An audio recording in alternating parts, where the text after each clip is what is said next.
tol.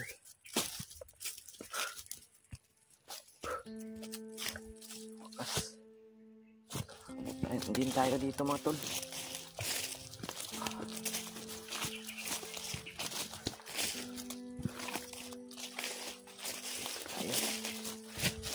Tayo mga tol.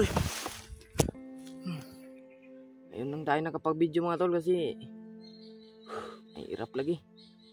Mahirap talaga mga tol. Yun mga tol no, sa mapagbalang araw sa ating lahat mga tol. Ayun tayo nakapag-video mga tol na tikal yung buhay natin dito. Hindi na lang ako nag-video mga tol kahit may mga laban, hindi na lang ako nakapag-video. Patuloy na lang ako sa paglakad mga tol.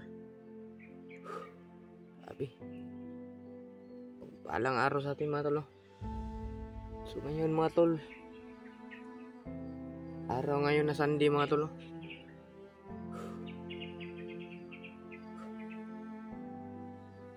Hindi tayo nakapag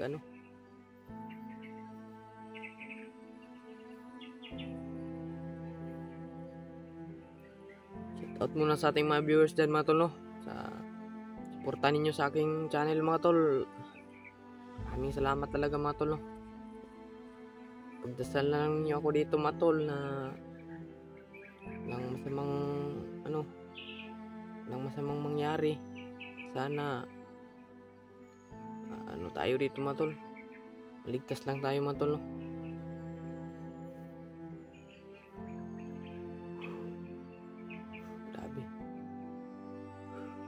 May sinundan akong isang kagabi mga tol. May sinundan akong parang bihag nila mga tol. Pero di ko pa talaga ma-confirm mga tol kung sino yun. Sino yung bihag na nakita ko talaga mga tol. So, di ko pa talaga sure na kung ano yun. Baka lang nila, mga patibong lang. Pero sinundan ko mga tol, parang talaga mga tol. Iba talaga mga tol. Bihag talaga nila na parang nagkakaiba talaga. Kung naman yung nila. Isang bihag talaga mga tol. Kaya sinundan ko. Pero hindi ko ma-confirm kung sino yun mga tol na bihag. Kasi may sa mukha mga tol, tinakpan kasi hindi ko ginalaw mga tol. Sinundan ko lang. At ngayon, kaninang umaga, sinundan ko. Ngayon, wala na naman sila mga tol. Kung sino man yun mga tol no, sana walang masamang mangyari sa kanya mga tol kung sino yun na bihag nila. Kontak ko si Mikoy kanina mga tol. Kaninang umaga lang. Sabi niya na okay na daw. Nakalabas na daw yung mama niya sa hospital. Pero hindi pa masyadong okay yung mama niya mga tol. Pero labas na lang nila mga tol kasi mahirap nun sa hospital mga tol, magpundo ba kung sa Bisaya pa. Doon ka lang mag-stay. Kaya nalabas na lang nila yung mama niya. Nakontak ko kanina, sabi niya sa akin na daw siya, aakyat na daw siya mga tol.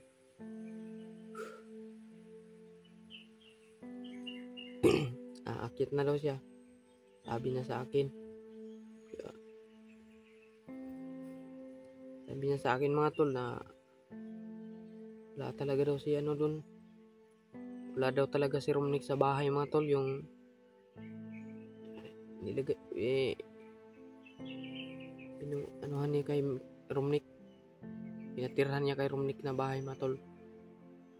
Confirm talaga yung sabi nung kanyang asawa na si Ashley na nung nagsama pa kami dito sa bundok mga tol, hindi pa siya nakababa.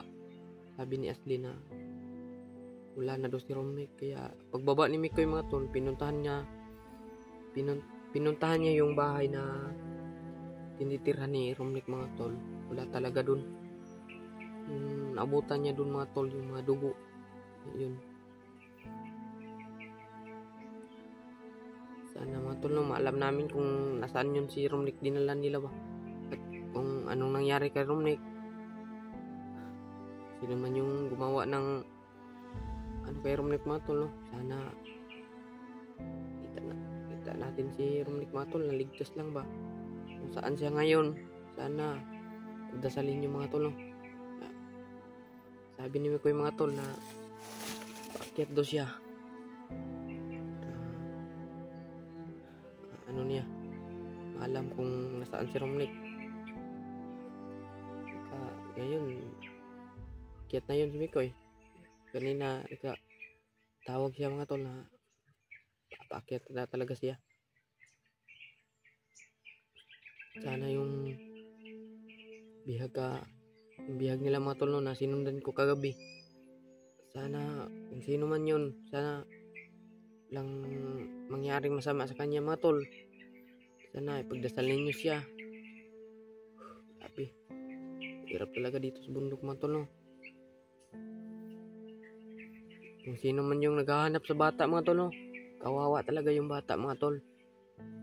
Kung inasahan nyo na mangyari yun sa amin mga tol, na ditso lang mga tol. Tumulong na yung bata sa akin mga tol eh. Nakaiyak talaga ako mga tol na nawala yung bata. Nasundan ko yun sila. So, biglang nawala mga tol. Ngayon, maraming problema na talaga mga tol. Kung ano nang gagawin ko ba. Marami ng problema. Ano pa. Nawala pa si Romnick sa bahay. Ano nang gagawin ko nito? Mabuti naman mga tol na paakyat na si Mikoy.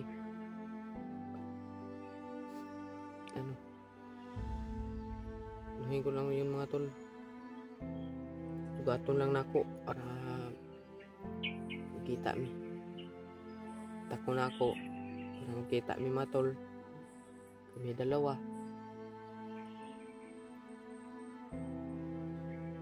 Pahinga muna ako dito mga tol. Ano talaga?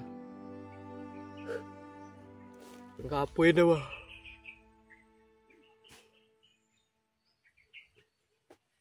Tayong tulog. Kakalakad natin. Minsan wala pa tayong kain. Minsan makakain tayo pero wala talaga. Kulang talaga yung kain natin. Kinakain ko dito. Ano lang, mga bunga ng mga kahoy-kahoy.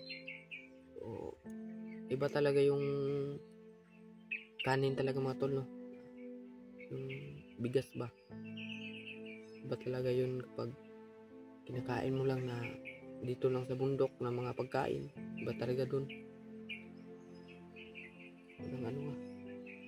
So, mas okay lang naman mga tol na laman yung tiyan mo na hindi ka manghihina. Yun lang yung ko mga tol na tama ng oras yun ba na nagapang ko pa mga tol, no? Nalabanan pa ko yung tama ng oras yun mga tol. Nalabanan ko pa. Hindi yung oras yun ng isang commander. Butin lang ligtas tayo mga tol, pero sa ngayon mga tol hindi pa masyadong magaling yung tama ng orasyon. Hindi masyadong magaling, kaya inuhan ko na lang mga tol, no?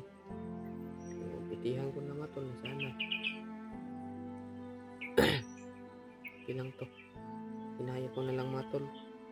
Wala tayong magawa kung hindi natin kakayanin yung sakit. Salig lang tayo sa Panginoon mga tol. Sana walang mangyaring masama sa atin dito. laban lang tayo sa buhay mga tol. Kailangan natin makatulong tayo sa kapwa-tao natin na nangangailangan ng tulong. Kaya yun talaga yung mission natin dito.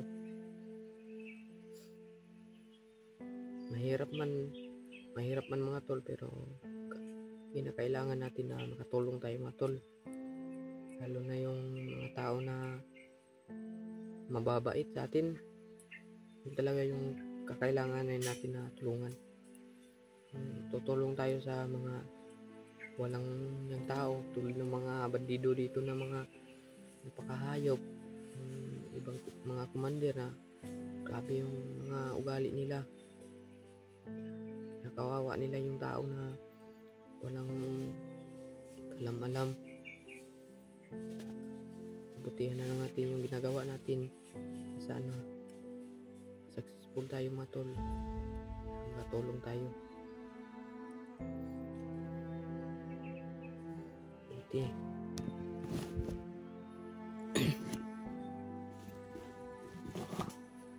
May ingay.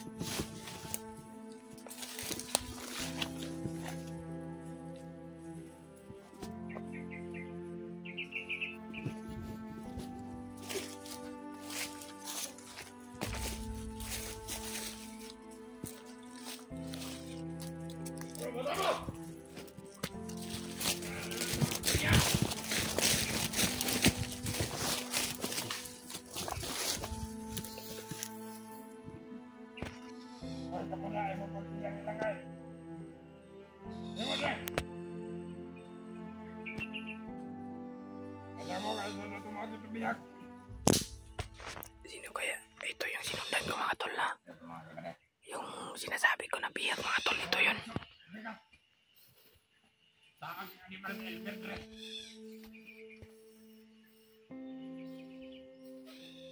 Ano ba si Manini?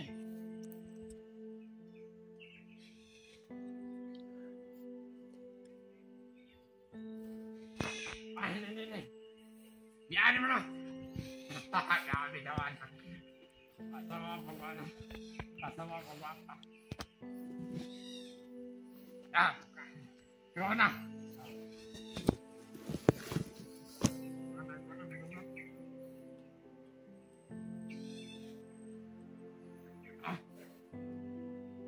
Pinanglan ng alam ko na tayo. Ganito mga kitubiyag. Ay na alam sa pagkakaipan. Kasi nagabuha ka. Nangulog ng dami na balita. Ha? Naghandang bunga. Ito yung sinasabi nila mga tol na bihag. Nasana kayo yung bihag mga tol. Naman itong bunga itong dami na nangulog na. Ha? Mga taga. Ay, kasi yung tatapos ng piyan. Mga kalotag tuloy. Alam mo, ito mo.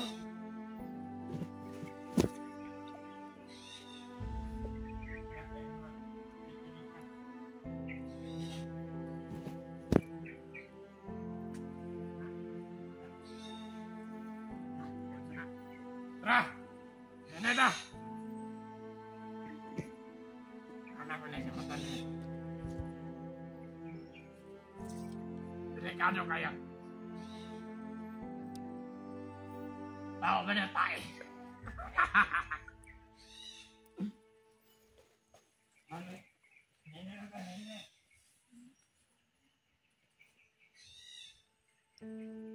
Tinggal lagi salah, ikaw tagsok mo. Wala tas nining.